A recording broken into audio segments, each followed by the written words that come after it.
கொஞ்சம் லிமிட்டடாக கொஞ்சோண்டு போட்டால் போதும்.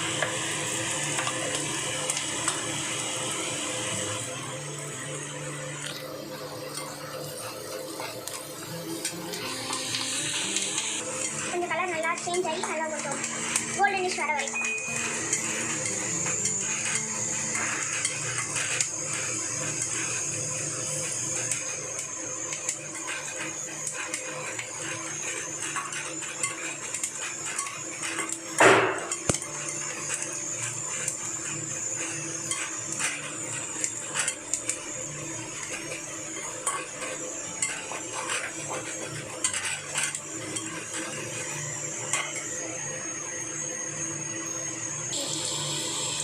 பார்த்தீங்கன்னா வெங்காயம் வந்து நல்லா வதங்கிடுச்சு.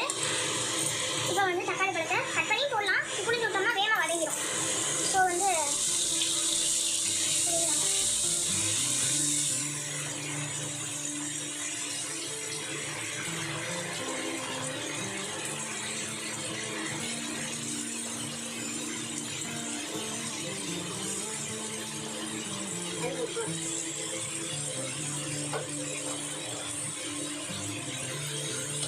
கட் பண்ணி போடணுன்ற விரும்புகிறவங்க கட் பண்ணி போட்டுக்கலாம்.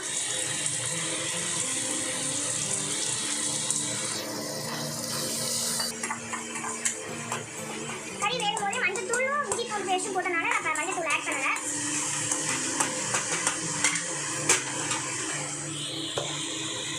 மட்டன் மசால் நீங்களும் இதே யூஸ் பண்ணிக்கலாம். உங்கள் வீட்டில் இருக்கிறத அந்த மசாலில் வந்து ஒரு ஸ்பூன் போட்டிங்கன்னா இதில் ஜஸ்ட் என்ன ஆட் பண்ணியிருக்காங்கன்னா கரம் மசாலா ஐட்டம்ஸ் எல்லாமே இருக்கும். எக்ஸ்ட்ராவாக கொஞ்சம் ஃப்ளேவர்ஃபுல்லாக மட்டன் டிஷ் பண்ணக்காண்டி ஆட் பண்ணியிருப்பாங்க.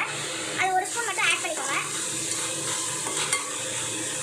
ஆட் பண்ணிவிட்டு அது கொஞ்சம் நல்லா வதக்கி எடுத்துக்கோங்க. அதுலேயே கொஞ்சம் காரம் எல்லாமே இருக்கும். அதனால் லிமிட்டடான காரம் ஆட் பண்ணிக்கோங்க எக்ஸ்ட்ராவாக. இது வீட்டில் அரைச்ச குழம்பு இருக்கும். அது ஒரு அரை ஸ்பூன் போடுறேன். அப்புறம் டேஸ்ட் பார்த்துட்டு வேணும்னா ஆட் பண்ணிக்கலாம்.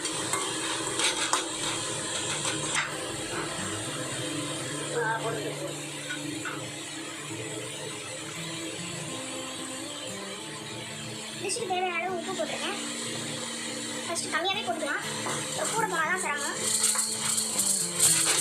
காரெல்லாம் போகிற வரைக்கும் கொஞ்சம் நேரம் ஃப்ரை பண்ணிட்டு வீட்டில் ஆல்ரெடி வேக வச்சு வச்சுருக்க கறி கொஞ்சோண்டு சூப்போடு வச்சுருக்கேன். அதை அப்படியே ஆட் பண்ணுங்க. ஆட் பண்ணிட்டு நல்லா மிக்ஸ் பண்ணி விட்டுருவேன். இதோட வேணும்னா பெப்பர் கூட போடணுன்னா பெப்பர் போட்டுக்கலாம்.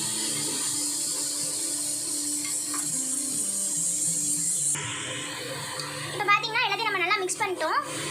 கொஞ்சம் தண்ணி ஆல்ரெடி அந்த சூப்பு தண்ணி இருக்கிறனால அது அப்படியே அதில் கொஞ்சம் நல்லா மசாலோட மிக்ஸ் ஆகிடுச்சுன்னா டேஸ்ட்டாக இருக்கும். ஆனால் அது அப்படியே கொஞ்சம் நேரம் ஒரு 5 minutes பாயில் ஆகிறக்க மூடி வைக்கிறோம்.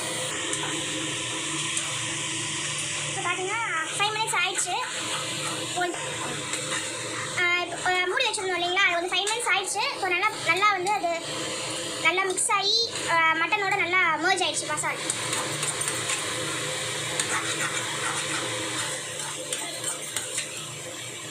இதில் என்னென்ன போட்டோன்னு முதல்ல வந்து சொல்கிறேன்.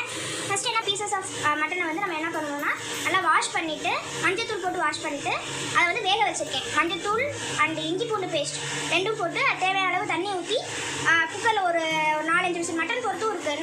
நல்ல கறினா கொஞ்சம் விசில் வச்சா போதும். ஒரு சில மட்டன் பீசஸ் வந்து கூட கொஞ்சம் நேரம் வேக வைக்கணும். அதை பொறுத்து வேக வச்சுக்கோங்க. வேக வச்சுட்டு அது தனியாக எடுத்து வச்சுட்டு ஒரு கடாயை எடுத்து வச்சு அதை எண்ணெய் ஊற்றி சோம்பு அண்ட் தென் சின்ன வெங்காயம் கொஞ்சம் பெரிய வெங்காயம் கருவேப்பிலை போட்டு அது நல்லா கொஞ்சம் வதங்கினதுக்கப்புறம் இஞ்சி பூண்டு பேஸ்ட் அப்புறம் கொஞ்சோண்டு மிளகாத்தூள் உப்பு தக்காளி பழம் போட்டு நல்லா வதக்கிடுங்க. வதக்கிட்டு மட்டன் மசால் ஒரு ஸ்பூன் போட்டால் போதும். அதை போட்டு கொஞ்சம் நல்லா ஃப்ரை பண்ணிவிட்டு அதுக்கப்புறம் நம்ம வேக வச்சு எடுத்து வச்சுருக்க மட்டனை வந்து அதில் போட்டு நல்லா கிளறி விட்டுறணும்.